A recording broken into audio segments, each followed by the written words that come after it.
अब यहाँ पे बड़े बड़े पत्थर है, ठीक है, नदियां नहीं है, तो डेफिनेटली सी बात है कि यहाँ पे एग्रीकल्चर पॉसिबल नहीं है, right.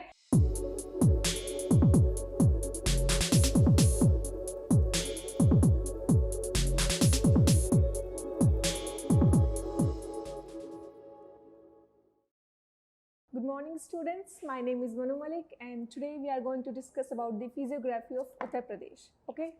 So like this is very significant topic if you're gonna sit in exam for Uttar Pradesh like UP PCS or ROR or any other exam for UP specifically, right. So basically there are three main divisions in Uttar Pradesh, okay. There are three main divisions that I gonna let you know about this. First one, mountain regions, okay. Second one, your plain areas, ठीक है. And third one, your plateau regions, ठीक है. So these are three main regions, three main areas that are divided within Uttar Pradesh. First one that I have told you about mountain regions, right. यानी कि just a second, mountain region. So this one यानी कि North Uttar Pradesh, this area is your mountain region, यानी कि which is attached with Shivalik hills. Okay, this one is A, यानी कि North. Let me write it down. North UP, Northern UP, right? So your Northern UP is attached to Shivalik hills, right? Second region of Uttar Pradesh, this one, plain areas. यानी कि GY Doab, यानी कि Ganga Yamuna Doab region. What is Doab? Region between two rivers, Ganga and Yamuna. Ganga and Yamuna. So the area between Ganga and Yamuna region is known as, मतलब area between two rivers is known as doab. So this plain area of Uttar Pradesh is considered as Ganga Yamuna doab region. Okay. And the third one is this, Southern UP. Okay. So this one is, this part of Uttar Pradesh is attached to Vindhyan range, okay. And this one, this is what? This is Lalitpur, okay. This Lalitpur area is famous for minerals, like here we have abundance of minerals, right. So these are three major regions, three major physiography of Uttar Pradesh. There are three regions, that is Northern UP, yani ki mountain regions, your middle one, plain areas, and the third one is your Southern UP, which is attached to Vindhyan range. Okay, these are three main. Then within Northern UP, like within this area of mountain range, we have four subparts. I have written it down already. Bhabar, Terai, Khadar, and Bhangar region. These are four major areas in the Northern UP. Yani ki in this part we have Bhabar, then Terai, then Khadar, then Bhangar, like this. And this area starts from where I have to write it down. Okay, within, यहाँ मैं लिख देती हूँ, this Northern UP, like no, I write it down like mountain areas, okay, this mountain region. So the areas within UP starts from Saharanpur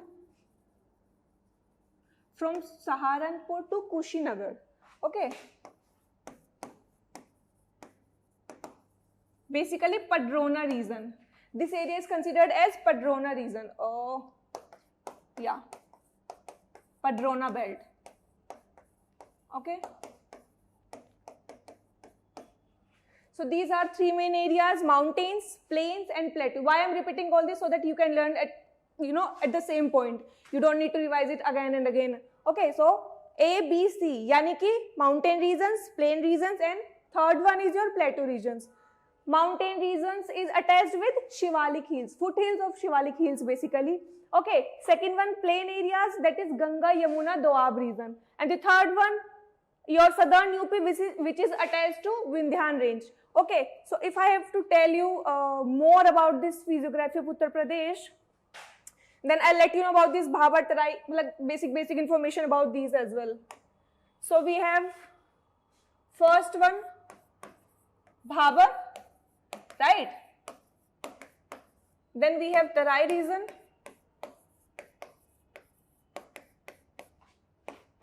Then we have Khadar,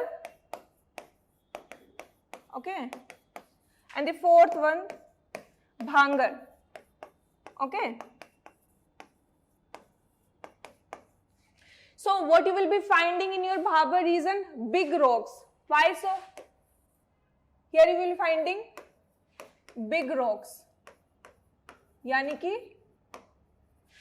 big rocks क्यों रहेंगी वहां? क्योंकि जो फ्लो रहेगा अब mountain से, यानी कि पहाड़ों से कोई नदी बहते हुए आ रही है तो उसकी स्पीड क्या होगी? बहुत ज्यादा होगी। तो इसलिए जो बड़े बड़े पत्थर होंगे वो स्टार्टिंग में आके रुकेंगे ना। अब यहाँ पे आके क्या होगा? अब जैसे जैसे यूपी में एंटर करेगी रिवर, राइट, तो स्पीड जो है वो कम होगी, क्योंकि माउंटेन से जो रिवर्स है वो प्लेन एरियाज में जा रही है, इसीलिए स्पीड कम हो जाएगी। इसीलिए जो भाबर रीजन रहेगा, यानी कि जो सबसे पहला रीजन रहेगा आपका नदर्न यूपी का भाबर, वहां पे आपको क्या मिलेंगे? Big rocks. इनके बड़े बड़े पत्थर मिलेंगे। उनकी वजह से क्या होगा? बड़े बड़े पत्थर की वजह से क्या होगा? जो आपकी रिवर्स है वो दिखेंगी नहीं, यानी कि इसकी वजह से क्या होगा? Disappearance of reverse. ठीक है, नदियां लुप्त हो जाएंगी, डिसअपियरेंस ऑफ रिवर्स। अब यहाँ पे बड़े बड़े पत्थर है, ठीक है, नदियां नहीं है, तो डेफिनेटली सी बात है कि यहाँ पे एग्रीकल्चर पॉसिबल नहीं है, राइट। तो यहाँ पे जो लोग हैं मोस्टली, मतलब थोड़ा थोड़ा एग्रीकल्चर होता है, बट मोस्टली लोग क्या प्रीफर करते हैं? डोमेस्टिकेशन ऑफ एनिमल्स, यानी कि पशुपालन ज्यादा होता है इस वाले एरिया में। तो तीसरी चीज क्या है? क्योंकि यहाँ पे रिवर्स का डिसअपियरेंस है, यानी कि रिवर्स नहीं है, बड़े बड़े, मतलब रिवर्स है बट बड़े बड़े पत्थरों के नीचे से जा रही है तो वो दिखाई नहीं देती है, तो इसकी वजह से लोग यहाँ पे क्या नहीं कर सकते? एग्रीकल्चर पॉसिबल नहीं है, ठीक है। तो यहाँ पे क्या होगा? डोमेस्टिकेशन ऑफ एनिमल्स, पशुपालन किया जाएगा यहाँ पे, राइट। तो ये तीन मेन फीचर्स है किसके? भाबर रीजन के। भाबर रीजन है किसमें? नदर्न यूपी में, यानी कि फुटहिल्स ऑफ जो शिवालिक हिल्स है उसका जो रीजन है यूपी से जो अटैच्ड है नदर्न यूपी से, उसका फर्स्ट क्या है? भाबर। भाबर के फीचर्स क्या है? बड़े बड़े पत्थर मिलेंगे। दूसरा क्या है? रिवर्स का डिसअपियरेंस हो जाएगा, क्योंकि रिवर्स जो है पत्थरों के नीचे से जाएंगी, बड़े बड़े पत्थर ऊपर से आ गए हैं तो रिवर्स होंगी लेकिन हमें दिखेंगी नहीं। थर्ड वन है, अब क्योंकि एरियाज में स्पेस नहीं है, बड़े बड़े पत्थर ज्यादा है, वहां पे छोटे छोटे पत्थर है, मतलब एग्रीकल्चर पॉसिबल नहीं है, इसीलिए वहां पे क्या होगा? डोमेस्टिकेशन ऑफ एनिमल्स, यानी कि पशुओं का पालन होगा, ठीक है। सेकंड वन रीजन क्या है? तराई रीजन। अब क्योंकि माउंटेन से रिवर्स आई, फिर यूपी में आई, यूपी के इस वाले भाबर रीजन में आई, अब जैसे जैसे आगे जाएंगी, अब यूपी तो प्लेन एरिया है, ठीक है, अब प्लेन एरिया पे कोई चीज चलेगी तो उसकी स्पीड क्या हो जाएगी? कम हो जाएगी, राइट। तो ये जो तराई रीजन है, यहाँ पे हमें बड़े बड़े पत्थर नहीं मिलेंगे, बल्कि हमें यहाँ पे छोटे पत्थर, पेबल्स, ये सारी चीजें मिलेंगी। तो यहाँ पे हमें क्या मिलेगा? हमें यहाँ पे मिलेगा पेबल्स, ठीक है। अब पत्थरों का साइज जो है वो कंकड़ हो गया, मतलब बड़े बड़े पत्थर कंकड़ के साइज में आ गए। अब तो जो रिवर्स है, यानी कि जो नदियां है वो दिखेगी, राइट। अब छोटे छोटे पेबल्स पे अगर नदी जाएगी तो वो दिखेगी ना। तो यहाँ पे क्या होगा? री एमर्जेंस ऑफ रिवर्स, राइट। तो ये वाला पार्ट यहाँ पे रहेगा। सेकेंड चीज क्या है? पेबल्स हो गया, ठीक है। पेबल्स के साथ साथ क्या हो गया? री एमर्जेंस ऑफ रिवर्स हो गया, राइट। अब री एमर्जेंस ऑफ रिवर्स हो गया, ठीक है। तीसरी चीज क्या रहेगी? खादर रीजन, ठीक है, खादर बेल्ट रहेगी। एंड फोर्थ वन इज भांगर। अब पत्थर बड़े हो या छोटे, दोनों ही पत्थर अब खत्म हो गए, अब क्या आएगी? नई मिट्टी आएगी, न्यू सॉइल आएगी। तो जो थर्ड रीजन है खादर रीजन, खादर में क्या मिलेगा? आपका न्यू एलुवियल सॉइल मिलेगा, ठीक है। यहाँ पे किस चीज की प्रेजेंस होगी?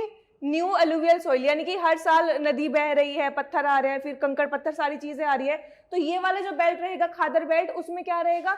हर साल मिट्टी रिफ्रेश हो रही है, हर साल नई मिट्टी आ रही है, तो यहाँ पे हमें क्या मिलेगा? न्यू एलुवियल सॉइल, ठीक है। अब धीरे धीरे क्योंकि प्रॉपरली प्लेन एरियाज में आ गए तो मिट्टी अपने साथ तो मतलब खुद से तो मूव कर नहीं सकती है, पानी के साथ मूव करे भी। अब न्यू एलुवियल रीजन पे जब हम आ चुके हैं मिट्टी पे, तो अब इसके बाद फोर्थ रीजन क्या बचेगा?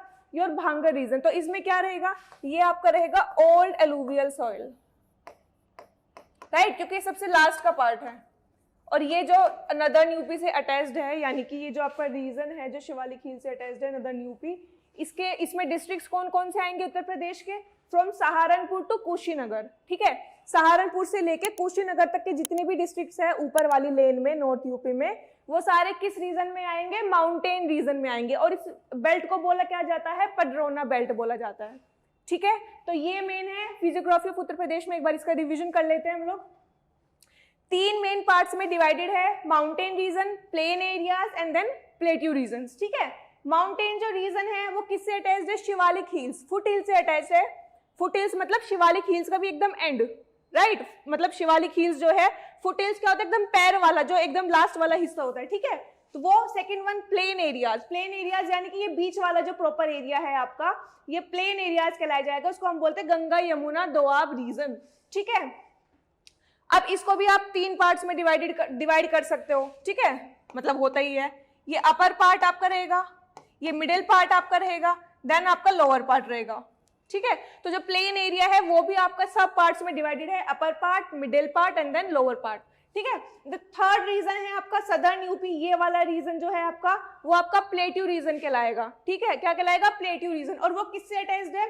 वो विंध्यान रेंज से अटैच्ड है, ठीक है। इस वाले एरिया में भी सबसे जो सिग्निफिकेंट है वो क्या है? आपका ललितपुर रीजन है, यानी कि आपकी ललितपुर डिस्ट्रिक्ट जो है वो सबसे ज्यादा सिग्निफिकेंट है। क्यों? क्योंकि यहाँ पे सबसे ज्यादा मिनरल्स पाए जाते हैं, अबंडेंस ऑफ मिनरल्स, राइट, बहुत मिनरल्स है यहाँ पे, इसलिए ललितपुर रीजन बहुत फेमस है आपका सदर्न यूपी में, ठीक है। ये चीज हो गई। अब जो मैंने आपको फोर्थ चीज बताई वो बताई मैंने माउंटेन रेंज में जो सब पार्ट्स है, यानी कि जो ये वाला एरिया है सहारनपुर से कुशीनगर वाला, उसमें भाबर, तेराई, खादर एंड भांगर, वो भी आगे 4 पार्ट्स में डिवाइडेड है, ठीक है। उसमें क्या क्या चीजें हैं वो भी मैंने आपको बताई। क्या? भाबर में क्या मिलेंगे? बड़े बड़े पत्थर मिलेंगे, जो रॉक्स रहेंगी, यानी कि बड़े बड़े रॉक्स रहेंगे, उसकी वजह से क्या होगा? रिवर्स लुप्त हो जाएंगी, छिप जाएंगी। Second one Terai region, just a second, Terai region यानी कि पेबल्स, जो बड़े बड़े पत्थर है अब वो कंकड़ की फॉर्म में आ गए, मतलब बड़े पत्थर आपकी भाबर बेल्ट तक रुक गए हैं, फिर जो नेक्स्ट बेल्ट आई है उसमें आपको क्या मिलेंगे? पेबल्स, कंकड़ मिलेंगे, मिट्टी मिलेगी, ठीक है। तो यहाँ पे क्या होगा? री इमरजेंस ऑफ रिवर्स, जो नदियां लुप्त हो गई थी वो अब दोबारा से आपको विजिबल हो रही है, दोबारा से शो हो रही है। Third one region your Khadar region, then fourth one your Bhangar region. Khadar में क्या मिलेगा? न्यू अलुवियल सॉइल मिलेगी, और जो आपका भांगर रीजन रहेगा उसमें क्या मिलेगी? ओल्ड अलुवियल सॉइल मिलेगी, ठीक है। तो these are some basic points जो आपको पता होने चाहिए if you are studying about physiography of Uttar Pradesh, ठीक है। And one more thing that I need to tell you about this physiography of Uttar Pradesh, that is after this, यानी कि Bhabar, Terai, Khadar and Bhangar region, then one more thing that we need to know about the type of grasses that we found in our different belts, यानी कि physiography of Uttar Pradesh. First we have Terai belt यानी कि northern UP, second one upper Ganga region यानी कि plain areas, and the third one your Bundelkhand region यानी कि your southern UP, right. Attached with Shivalik hills, foothills of Shivalik hills, then your Ganga Yamuna Doab region, and the third one is your Vindhyan range, ठीक है। So what we found in Terai belt, we found savanna type of, like there are different types of grasses that you will be studying in your geography part, okay. So first one in your Terai belt, what you will be finding, वो आपको क्या मिलेगा? वहाँ पे savanna type का grass मिलेगा, ठीक है। सेकेंड रीजन जो आपका रहेगा अपर गंगा रीजन जो रहेगा, उसमें किस तरीके का आपको ग्रास मिलेगा? घास मिलेगी, सवाई एंड समाई टाइप ऑफ ग्रास, ठीक है। ये 2 तरह की जो घास रहेंगे, ये बहुत स्पेसिफिक चीजें हैं, मतलब बहुत ऐसे सिग्निफिकेंट चीजें हैं जो आपके जो स्टेट लेवल के एग्जाम्स होते हैं उसमें पूछी जाती है, ठीक है। And the third one is Bundelkhand region यानी कि the area which is attached to Vindhyan range, वहां पे किस तरह की ग्रास मिलेगी आपको? तो वो आपकी रहेगी चलास ग्रास, ठीक है। तो ये 3 आपके डिफरेंट रीजन्स हो गए फिजियोग्राफी ऑफ उत्तर प्रदेश में, और ये 3 अलग अलग तरह की ग्रास हो गई जो आपको यूपी के अलग अलग एरियाज में अलग अलग रीजन्स में मिलती है, ठीक है। सो आपको फिजियोग्राफी ऑफ उत्तर प्रदेश में इतनी ही चीजें हैं। अगर नेक्स्ट टॉपिक हम नेक्स्ट क्लास में डिस्कस करेंगे, आज के लिए इतना ही। Thank you so much.